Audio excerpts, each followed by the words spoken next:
Good morning and welcome to Blackwood Academy Tip of the Day. We're going to be looking into follow-up today.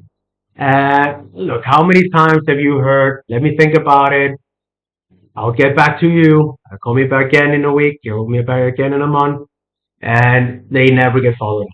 So let's be honest, because the reality is most of your sales are not going to come on the first call.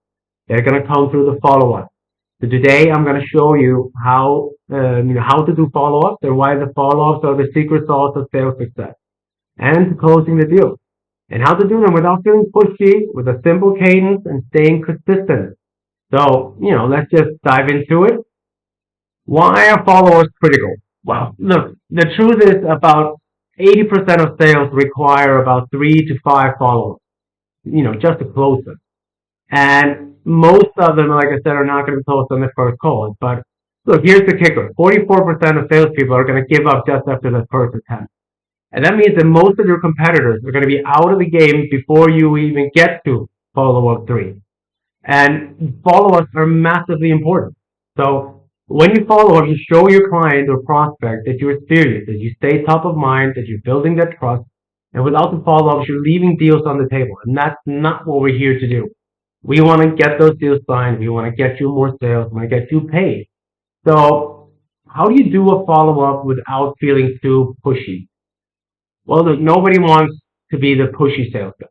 It's just one of those things that, it's the old cliche. So we don't want to be the guy that's just checking in, just saying hi. The key is to have a purpose or to have some sort of a value add that you're giving in. So each time you touch upon your client, whether it's email, email or calls, you want to add some sort of value. So when you've done your first call, let's just say that he says, let me think about it. You say, okay, I'll call you back in about a week or so. How about that? Yes, that sounds fair enough. And then you follow up on it and you remind him. The first touch point is just a reminder. Hi, John. We spoke last week. I showed you the new, software that we're selling that could help you, close more deals, get your deal flow more organized, or whatever it is, your production facility better set up, save you money in insurance, whatever it is, and you address their pain points again. You see whether he's had any questions. You go, have you thought about it? Have you had a better look? And if he has some questions, you can answer them, and that will be a value add. He could have like, well, I'm just wondering about like how long will it take to implement, or to find new insurance quota, or whatever it is. And you just answer on those questions, and you see if you can close the meeting or close the sale. But if he goes, well, look, I need to have a little bit better think about it. I'm not quite ready to commit. Call me again in 2 weeks, whatever it is. You do a second follow up. And then you want to share something useful. Now, this could be an email as well, but I would share something useful, an article, case study, something that's relevant to their job, to the product you're selling them, of course, or to their industry. Now, I would say third follow-up, you push. And I don't mean being pushy. Pushy is being, please take the meeting, please buy this. I would just be more direct. So ask a direct question to move the conversation forward.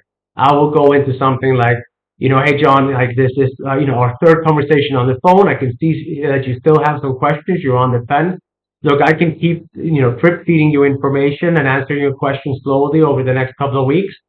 Or we can just take a quick meeting, next week, and I can answer all your concerns there, and you can take an educated decision on whether this is right for you or not.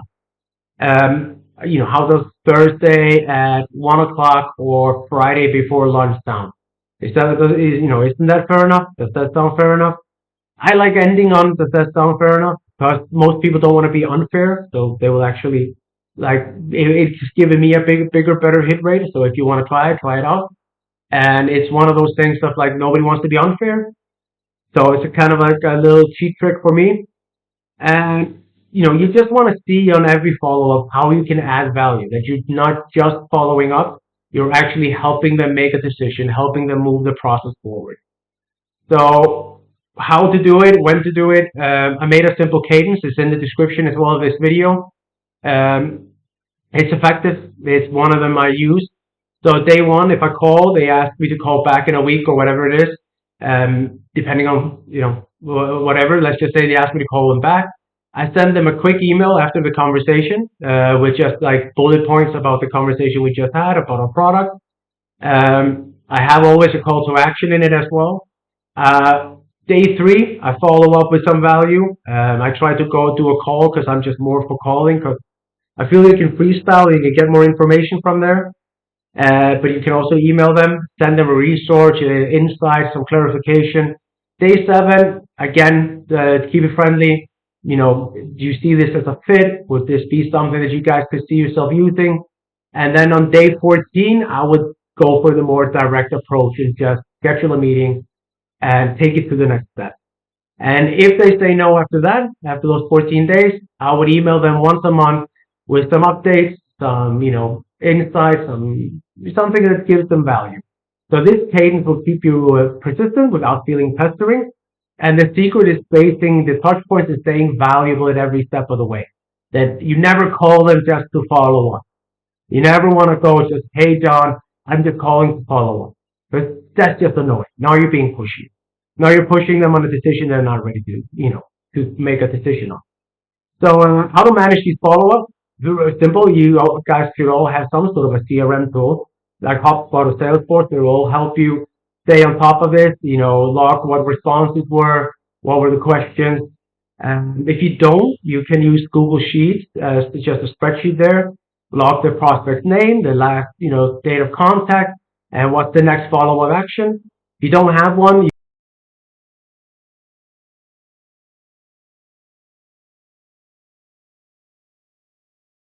you're professional, reliable, that you're serious about helping them. Also to show your boss or your higher ups that things are progressing and these are the numbers and how many follow-ups you got. And trust me, it goes a long, long way. Now, the last tip I'm going to share with you is, well, I called it a bonus tip, but I would say it's just a very good kind of thing to have because at some point or another, you're just going to have to let go. When is it time to move on? Well, look, in my opinion, like I said, third follow-up, let go. Not every prospect is going to convert, and that's okay. We have talked about that already. It's a numbers game, but you want to up your hit rate, so that's why the follow-ups are good. And if the prospect clearly isn't interested, or he's just not the right fit, or he's just taking too long to decide, don't be afraid to close the loop. Thank them for their time, move on to the next opportunity. This keeps the pipeline clean and focuses on the prospects that are more likely to stay with the right mindset, it's knowing when to persist and when to let go. That balance is what separates, good salespeople from great ones. And we want to make you great. So let's close this up for today. Let's do a quick recap. Follow-ups are critical. Most deals are won there, and you want to be the guy to do at least 3 follow-ups. I wouldn't recommend more. I would go 3. It's kind of the magic number. Add value with every follow-up. Don't be the guy that's just calling to follow up. Use consistency with the cadence and to stay on track, stay organized, and know when to let go. And it's just focusing on the right opportunity. So, hope this tip helped. If it did, hit the like button, subscribe, and turn on the notifications for more daily sales tips.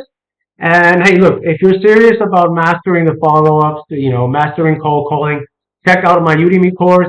The link is in the channel bio. And let's crush those sales today. I'll see you tomorrow for another edition of Daily Sales Tips. Thank you so much, and let's get to calling.